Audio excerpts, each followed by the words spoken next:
Hey folks, Amanda here. Just a quick heads up that from time to time, the Survivor's Guide to Thriving podcast does include some adult language. So if you've got kids with you, you may just want to hold on to this episode to listen to a little later. Enjoy!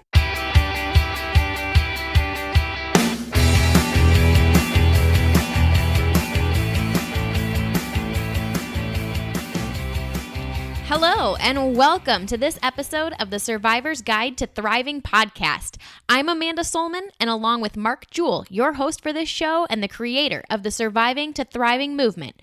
Each week, we'll dive into the mindsets that keep us in survival mode and learn how to get on the path to a truly thriving life. If you're looking for a wake-up call and want some valuable tools to get there, you have come to the right place.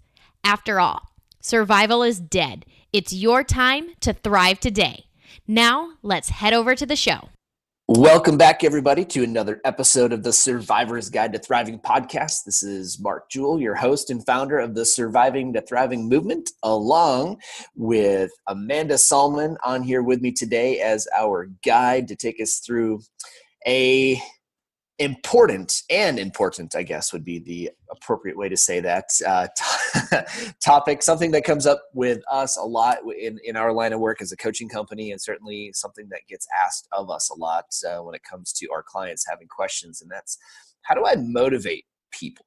So, Amanda, how are we going to tackle this interesting topic here today? Because it can be a big one. Yeah. So I think, we should caveat. This is a really big topic, and we're probably only going to get through one part of it today, and maybe we'll do a part 2 episode down the road. But what brought this topic to the top of my mind a couple of months ago, I mean, the idea of motivation comes up a lot, but I was at a meeting with some of our clients and had a manager ask me, like, how do I get my employees motivated? For this manager in particular, he was actually asking about some of his older employees, or his more experienced folks. So he was saying, my young early career folks, like, they're sort of out to prove themselves, and so I haven't been having problems with them. But then I've got my more experienced folks that are sort of just settling in, right, kind of on cruise control. So how do I get them fired back up? So that was that particular manager. But we also hear from managers who struggle getting young people motivated. So I just think this is a topic that pretty much everyone deals with in some way, shape, or form. And so I actually put together an ebook, which you can get on our website, which I will include a link to in the show notes. But I anticipated just writing like a short blog post, and it turned into like a 20-page ebook. So clearly there is a lot to talk about on this topic.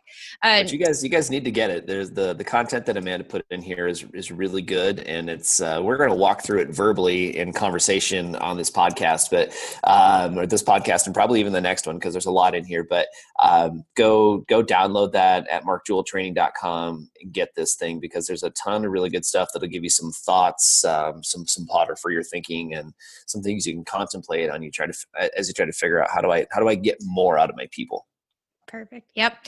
So where we're going to focus today, I think, is actually where there's some things that people get wrong about motivation. There's a lot of people out there who, talk about, how do I get motivated? Like, I think people constantly come to our workshops and are like, tell me how I can be more motivated. Or we get managers who are like, tell me how I can motivate my people. Right. And as I got writing this ebook, one of the first things that I realized is, like, number one, we think about motivation really wrong a lot of the times. And so the first, I kind of bucketed it into 3 myths. And the first myth is that motivation is something you can get. So Mark, I know this one is a big one for you. So how about you start us off? Like, what is it about this myth that people really struggle with? Yeah, so I'm known for saying, obviously, in keynotes and at the events, that motivation doesn't exist, right? It's not a thing. I can't roll down to Walmart or to the motivation store or anywhere else for that matter and buy motivation, right? If that was the case, then we would have motivation stations like up and down the highway, right? It's just not something that you can get. And motivation is a feeling. It's literally, it's what you feel when you get clear on what you're creating. And so it's not something that, even sometimes people come up to us or come up to me, and say, oh, you're so motivational. Effectively what's happening when somebody motivates you, I don't care if it's a boss motivating you, something inspirational that you saw on the YouTube or Facebook or whatever, when you feel what you're describing is how you're feeling after that trigger moment because of what somebody said, the book you read, the thing that you watched, the song that came on, little Eye of the Tiger got in your earbuds or your AirPods or your Beats or whatever it is that you're using. And suddenly like you're on fire, like you feel it. It's literally like you feel, quite frankly, it's the perfect cocktail of different sort of neurotransmitters and chemicals inside the body that the body is creating to help you feel motivated to go take action, to go do things. And that's really what's going on. It's not something that you can just put into somebody. And so it's kind of like saying this, often you'll hear people say things like happiness is an inside job, and motivation is kind of the same way.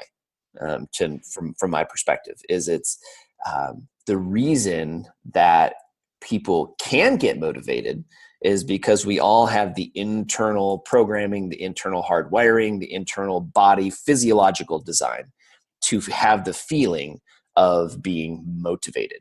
And when that happens, then that's when we want to get up and go make shit happen, and then go do things and whatever, accomplish things, check stuff off your list.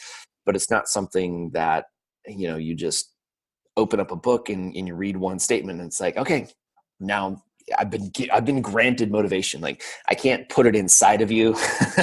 I can't like open up your brain and cram it in or anything like that. That's not a thing that happens. So, but a lot of people, the dark side of this is what you have, like, especially in certain organizations, depending on the culture, if it's not been created very well, is you have people sitting around looking to somebody else to make them feel motivated. And that's where like this myth really goes off the rails, is like you literally have people sitting in cubes or sitting in offices or salespeople out on the road, like waiting for their sales manager, waiting for their boss, waiting for their department manager or whatever to make them feel something, to make them feel motivated. And that's where we say like, this workplace isn't very motivating. I'm not very motivated to go to work today, or whatever this, the statement that you make is. And so that's where the myth comes from, is like, we're literally waiting for somebody else to do it for us. When the reality is it's totally an inside job. Yeah. So this myth, it becomes super passive. I mean, to your point, instead of being in the driver's seat of creating our own success, we're just waiting for someone else to grant that to us at some point in time. I think give you permission to be motivated. Yeah, exactly. Exactly.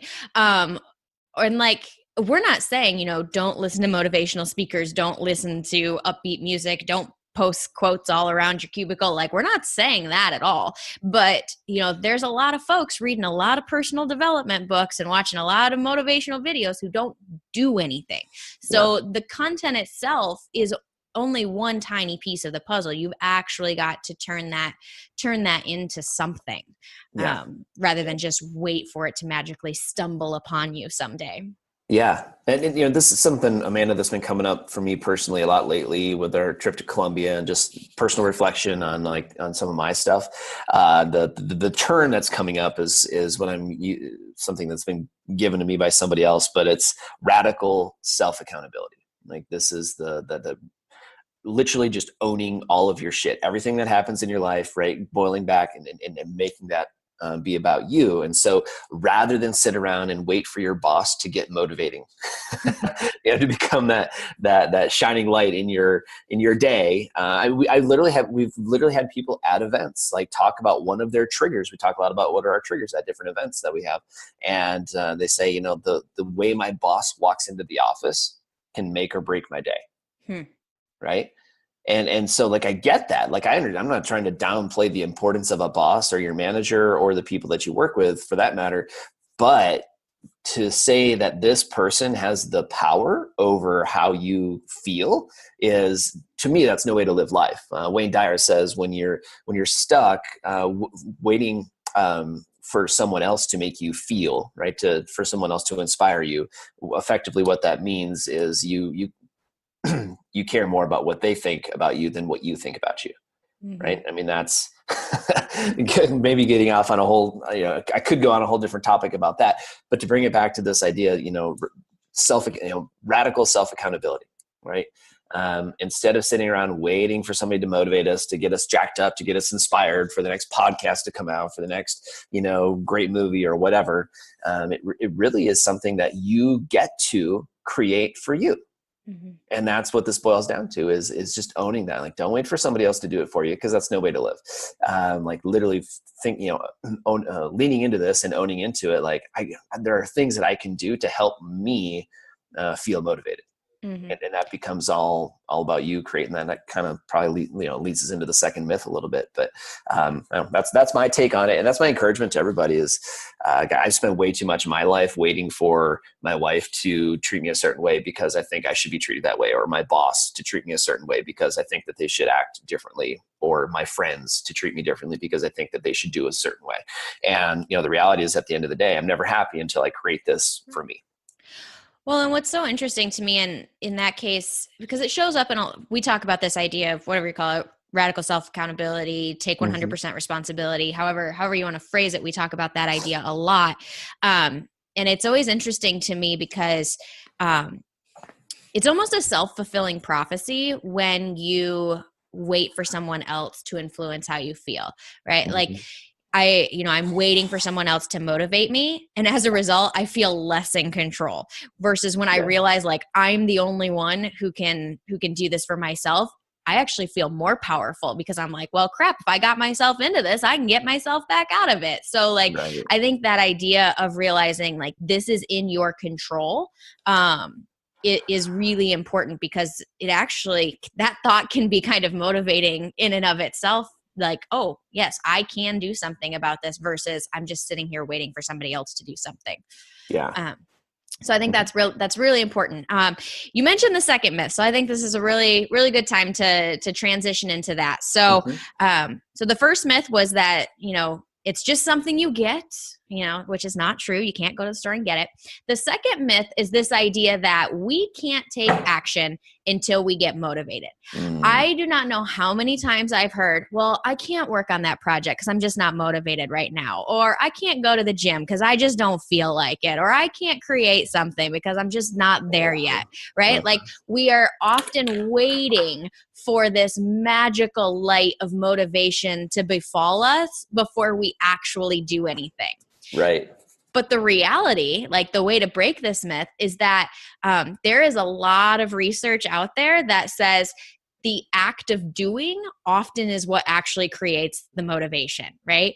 When you start to take the steps, you become motivated out of that sense of momentum. Mm-hmm. Yeah, what you're saying is spot on. I mean, this myth is the whole, I'm throwing my pen around the room. This myth is like it's the chicken or the egg debate, right? Like which one came first? Did I get stuff done because I woke up motivated, or did I get motivated and then get shit done? Like which, which one is it? And let's be honest. I mean, if we're really being blunt about this, I mean, people just use this as an excuse. Like, I just don't feel motivated today. Right. And again, this is just another way for me to blame somebody else or to put it on something else outside of me. Right. And so whatever, my boss is a jerk, or my boss doesn't pay attention, so I'm not motivated to work for them. I don't buy into this project, so I'm not motivated to work on it. This wasn't my idea.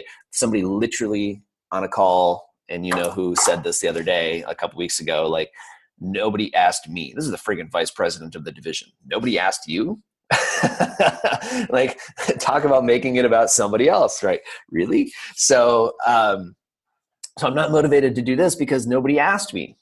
Whatever. We always have these, different like excuses, I guess, that we make up. So we can't take action until we get motivated. I can distinctly remember, and I'm going to call my mom out just a little bit. Like, we know she listens, so be careful what you say. I love you, Mom, but there was some times when I was little, it's like, and I hear her say it to this day, like, I just not feeling very motivated today.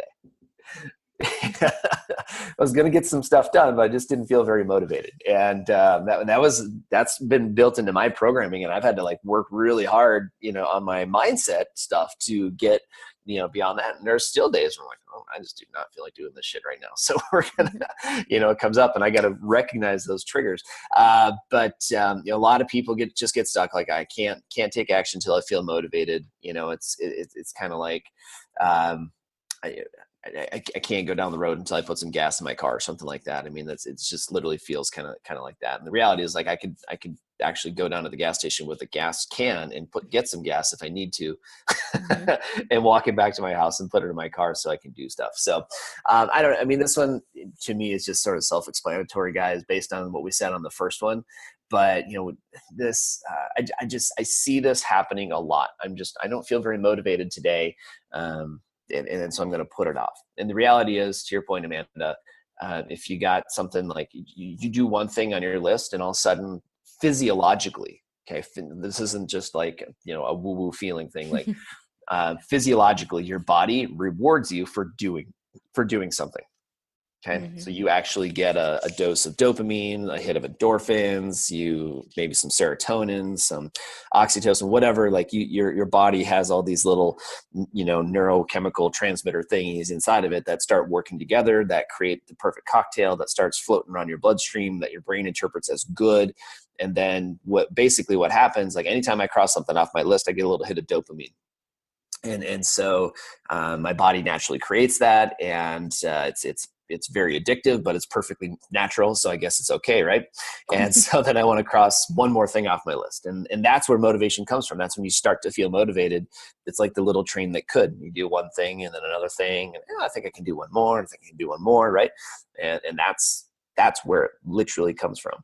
And then as you start to do that and build that in over time, like you see people around you who you call like, oh, that person's so motivated. Like they're always getting stuff done. Why? Because they're in momentum. That's our definition of thriving, quite frankly, is when people are in momentum in life. And that comes from the whole idea of just taking one thing, getting it done, taking the next thing, and then focusing on what's the most appropriate thing to get done right now, because that will help me feel even better, right? What's the appropriate effort? So there's a little bit of a soapbox moment for me there, Amanda, but no, it's good. Yeah. I also think the radical self-accountability, or the idea of taking 100% responsibility for yourself also comes in here to a bit, or to some extent. Because you mentioned, right, like a lot of people use this as an excuse, right? I'm just not motivated. The reality is, like, I'm not here to tell you, like, if you don't feel like doing something, sure, don't do it. I don't care.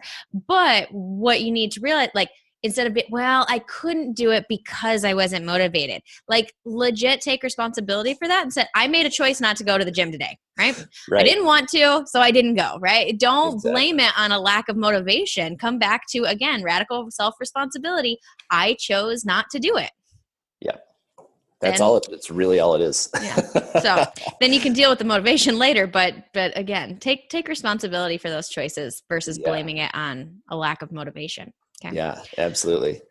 Cool. What's myth number 3? Myth number 3, how motivated I am depends on how big the reward or the consequence is, right? Mm-hmm. So this one, this one I hear in a couple of different places. So one is, they don't pay me enough to care about this, right? So there's a lot of people out there who are like, hey, I'm not getting paid enough to care, to be motivated to do this. So that's one side of it. So that comes back to, they might not think the reward is big enough. But on the flip side, we'll hear people, doesn't matter if I don't make an extra call today. It's not like they're going to fire me over it. Right. Yeah. So like in that case, the consequence isn't that big. So we often say, like, I'm only going to be motivated, A, if I'm being rewarded for it, or B, if there's a really bad consequence. And that's just crap. Yeah.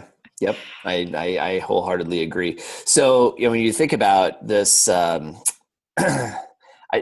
I often see, like, when I talk with managers or business leaders, and like, how do I motivate my people? How do I get them to do stuff? Right. The mindset automatically starts shifting towards, do we incentivize them with money, with trips, with, all the different things. One thing that I, just as a, did you know, one of the things that I've discovered along the way, when we've found like over time, like it seems to be that the older generations, more experienced generations, boomers and so forth, were more motivated by trips, going somewhere warm in the middle of February when it's cold. And we seem to be living in this winter right now that just will not die, even though it's March, and it just has not really warmed up yet. And so, people get motivated to earn that trip so they can go to Cancun or they can go to, whatever the warm place in the winter is. But, we've also we found like with some of the younger generations, the millennials and now some of these other ones coming up, those trips maybe not that motivating. Time with their family, time, for some is motivating within that. And then within each of these generations, you have different subsets. Right. And so some of us are motivated. Like, I want to go get my toes in the friggin' beach, like in the sand on the beach. I want to go swim and whatever, have a margarita at the swim up bar. Like, I'll be honest, that sounds really good right now. And so, different people get motivated by different things. And so how big or how small the reward, it really doesn't matter. Right.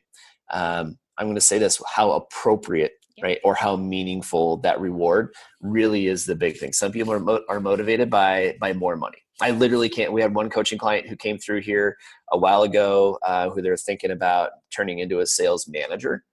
And he didn't want sales manager responsibilities. And frankly, it wasn't even that good of a fit for him. What he wanted was the opportunity to make more money.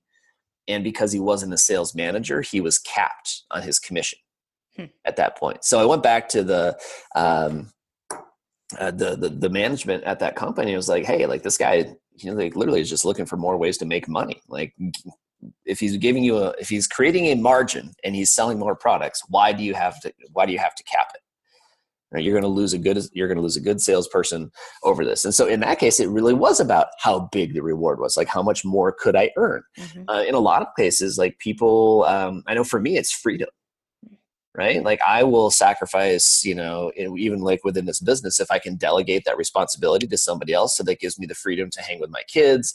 I know one thing Vanessa and I are working on right now is like, how can we create time where we actually as a family get to go maybe even to a different country for a couple, 3-4 weeks, where we can experience that as a team. And right now that, it's not very possible with both of our jobs and to do that, but we're like, well, we're pretty motivated to find a way to create that right now. So I'll work harder, in the short run to be able to create, a month at the lake or something, for the summer. So we're just looking at like Northwest Iowa, going to Spirit Lake and, spending a month or two there where, the summer when we have a little bit more freedom and flexibility in the schedule. So anyway, we'll work really hard for freedom. Some people will. Some people work really hard just to have, to get that student loan paid off. I know that's a big one for you, right? Because that makes me feel free when I don't have the burden of debt, right? Right. So I don't know. That's my thought. It's not about the size, how big or small, and that becomes like, I think on maybe managers who aren't paying as much attention to their people, or just I think it's honestly at this point we're kind of phoning it in. We have the resources available to be able to dive into our employees and look at our team deeper and find out what motivates each individual, as opposed to running a blanket system over everybody, because I don't think that works anymore. Agreed. Well, and I think this is a place where sometimes in certain companies too, we have conversations about fair versus equitable, right? Sometimes we think we need to create the same reward for everybody because that's fair, or the same consequence for everybody because that's fair. Yeah. To me, you talked about freedom. I don't know. Flexibility might come into that same conversation, right? A lot of companies talking about whether to allow people to work from home or to work from home a certain number of days of the week. And we tell them that they can't because that wouldn't be fair for everyone, right? So like that might be, a reward or a consequence depending on the person. That we need to look at on a person by person basis versus a blanket, again, a blanket solution. So there's lots of ways that rewards and consequences show up. I think the key takeaway as to why this myth needs to be busted is it's not about, again, the size of the reward or consequence. It's about making sure that if you're using those, carrots and sticks, to use the analogy, that they're the right ones for the right people, because otherwise you're not going to get the results that you want. So I think that's the key takeaway for that. Yep. So, go ahead. Well, I just want to kind of hit on one thing, culturally speaking, within any organization, this is something to take a look at. And I don't care if you're running a classroom with kids and you're a teacher, or, you're running your household at home, or you're running a division of a company, or you're running a team. From a leadership perspective, like, I want to take inventory of like what's going on in my culture right now. Like, if I'm really struggling to get people motivated to do something, well, that probably reflects back on me as a leader, right? And like, what have I created within my team, which, where people don't want to get things done, right? Where people don't want to do stuff. And I know, like, I don't want to say like I get paranoid about this once in a while, but I always like, I want to pay attention. Like, I want to come and talk to you, Wade, John, and everybody else. I'm like, okay, like, what do we need to put on your plate? What do we need to take off the plate? How do we keep that moving along? I probably even need to check in on it more than I do, to keep practicing what I'm preaching. But I know for me, it's important to know, like, okay, are we on target? Are we continuing to create the culture within which people want to be motivated and do things and build things and do, create a kick-ass company? The term that we've used in the past is like being comfortable, being uncomfortable, all that, creating that kind of stuff. And, so where I see a lot of leaders, not paying attention is just like really not paying attention. See a lot of people say, well, I pay these people a lot of money, so they should show up and do the shit that I pay them to do. Like, somebody literally said this on a podcast, or excuse me, on a coaching call last week. I pay these people a premium. I expect them to just show up and do the work. Right. And that's what money is, one motivator, right? But it's a very extrinsic motivator. And as long as my basic needs are met, like, I'm not going to work any harder for you just because you pay me a bigger base salary or whatever, like, that's not it. Like, people need to be rewarded according to, the value that they're providing to the company. And so I just, that to me is lazy leadership. Like, that it's not actually taking inventory of the real situation of what's actually going on. And so you can pay people, more money. If that doesn't like mean something to you and to them, to say, hey, like, you're getting more money because like, I need you to like, see, I appreciate what you do, and I want to make sure that you're fairly and equitably rewarded for the work that you're doing. Like, that speaks something totally different than like, hey, I'm going to give you 10 grand extra this year because I just need you to step it up. Right? I mean, that's a totally different, there's two totally different energies with that. And it doesn't happen, unfortunately. And people are starting to hear me talk more about this Wake Up Corporate America stuff. And this is where I'm going with that message, is to help company people and organizations stop surviving and start thriving by waking up leaders to the fact that is not acceptable anymore. Like, we can't get people to do more things for us simply by, paying, trying to buy our problems away, right? Trying to pay people to solve our problems for us. Like, there's certain things we can outsource and get rid of or whatever, but that's a big one right there. And that really, I get pretty fired up about that, because I just see leaders who are asleep at the wheel. They're tired, they're low capacity, and it's much easier to pay my employees, or at least think I'm paying my employees to deal with my stuff, rather than actually get into the nitty gritty with it. Like, let's throw this whole fairness thing out the window. We need to get rid of that idea and have individualized programs with each person. And maybe you make 10 grand less than the person sitting next to you, but you get ultimate flexibility to work from home 2 or 3 days a week, because you'll work harder for that than for 10 grand. Yeah. Right. Because there are people who very much will. That is a legit possibility, like a very, very legitimate reality. Like, people will take less money as long as I can just, hey, I'm happier, my bills are paid, I'm taken care of, my basic human needs are met, and I get to be home 3 days a week. I get to have lunch with my spouse when they come home for lunch, and we get to sit down, and that means more than money. So we need to be appropriate, I believe, with our reward systems and not just creating these blanket things. Yeah. And one thing, and honestly, this is not in the ebook. This is just something that's kind of coming to me as you're talking. You've mentioned this idea kind of lazy leadership, or of just trying to default to fairness. Because let's be honest, creating one reward for everybody is a lot easier than creating tailored tailored programs for individuals. The word culture has come up.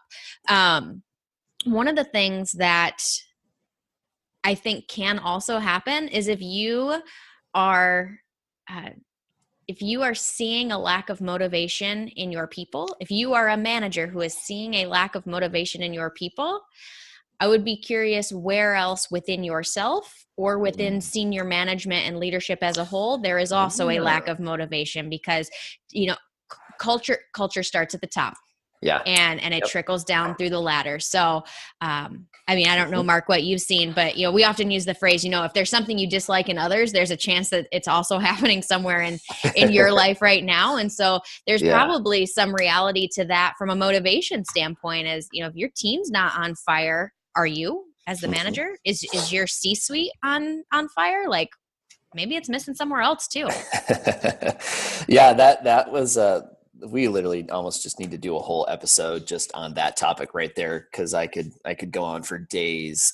But my personal philosophy, and then obviously the philosophy that we've kind of adopted here is based on the whole idea of as within, so without. So if I'm seeing it in my external sphere, so outside my person, if I'm seeing it in my employees, if I'm seeing it in my company, in my team, in my family, etc., it literally is a manifestation of your mind. Like you have to have created that. It didn't happen to you. Nothing happens to you. You're constantly creating the world out in front of you. So that's kind of the base philosophy, one of the base philosophies, I guess, that I follow. And so if I don't like the way it looks, what I'm really seeing is I don't like the way something exists for me inside. If it's a trigger, then it's something that I'm sort of creating, because my highest version of myself wants to question whether this is something I want or not. So go back to your point on, creating culture. According to my master's work at Colorado State University, and some of my learning back in the 2010 to 2012 when I was doing my master's program, there's only 2 times when we can fully create new culture in an organization. Okay. The first one is when you start the company. And so as you're building the company, and if you're an entrepreneur, or you're starting a division within a company, it's kind of like I equate it to jumping off of a cliff, and then you build the airplane on the way to the ground. That's pretty much what I've been doing for the last 5 years now. And so there's one of the things that frequently gets missed, because people are more concerned with just getting bills paid and building the business, is we don't consciously create the culture of the company or the team or whatever. And so that becomes the focus, and we're not, we're just sort of expect everybody to show up and do what I pay them to do. That doesn't work from a culture standpoint, but whatever culture you create at the beginning is going to be very, very hard to get rid of. Whatever you create at the beginning is going to be very, very hard to get rid of. And so, that's what we've been trying to do, is, create a very conscious culture, within our company of, something that goes above and beyond, that doesn't just settle for surviving. That's, constantly pushing and innovating and being comfortable, being uncomfortable, and all the things that we said several years ago. But the other time that you can create new culture in an organization is when you have a complete clean sweep of your leadership. And these are the 2 times. And so there has to be a complete commitment to new culture from the top down. So this is literally a board comes in and gets rid of all the executives and does a clean sweep. And then new people come in that sends a message to the whole organization that everything is going to be different now. You can feasibly do that with the same people, but it has to be a complete paradigm shift for all those people at the same time. So if you're only bringing in just a new CEO, that CEO better be darn powerful, because if they're it's hard to overcome if there's still that old mindset floating around. Exactly. So that's where it's really tough. So it's much more likely to happen if the CEO wants to create change, and then has a clean sweep of all their vice presidents and other, C-level leaders within the company.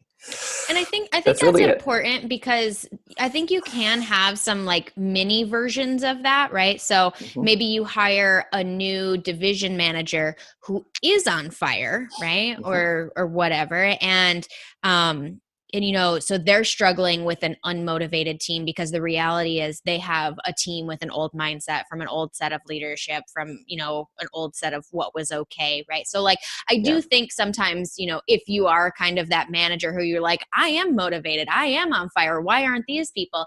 It can be because you're dealing with a carryover that Yeah. hasn't quite made it, Mhm. or somewhere along the line in the organization, some hiring choices have been made, or some assignment choices have been made that people aren't in the right seat on the bus. So I do think there are situations where you can have some of those pieces still playing around. But if you haven't looked at yourself first, you're pointing the finger at the wrong people. So Right. Right. start with yourself, I guess, is where Well, I come yeah, down on that. I agree wholeheartedly. It always is, whatever world you have around you is going, is just completely a reflection of the collective whole of your thoughts.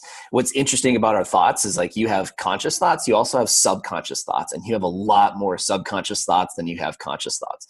And so some of that, neurological hardwiring, the programming of your environments from your entire life, tends to manifest. And so this is where I say, people, like, if you're leaving a relationship, if you're leaving a company and you're going to go somewhere new, right? If you're leaving a community, you are always going to eventually recreate pretty much what you have right now, because that's what you're comfortable with, unless you're willing to do the deep inner work. And this is, or unless you're really willing to dive in with your team, and start to, shift some culture, you're going to recreate more of what you had. Mhm. You see, divorced couples that get remarried to other people, they tend to sort of attract similar types of people sometimes, or somebody who's at their, that's at their same vibration, their same level at the time. You see people leave companies, because they're unhappy with the leadership, or they're unhappy with the commission structure, or they're unhappy with whatever. And then they go to the next company, and guess what they have 12 months later? Mhm. Right? They find the exact same situation because you literally just don't know. Like, you blame it on something else. And so this really comes back to our original point, right? Motivation is an inside job. Mhm. It has to be something that you face and create internally. And so, pay attention to what's going on, because that's a big deal. When you think about where does motivation come from? Okay. It comes from you working on you and doing the things that you need to do in order to activate the feeling of motivation. So, I'm done. I have that all out into the Yeah. ether.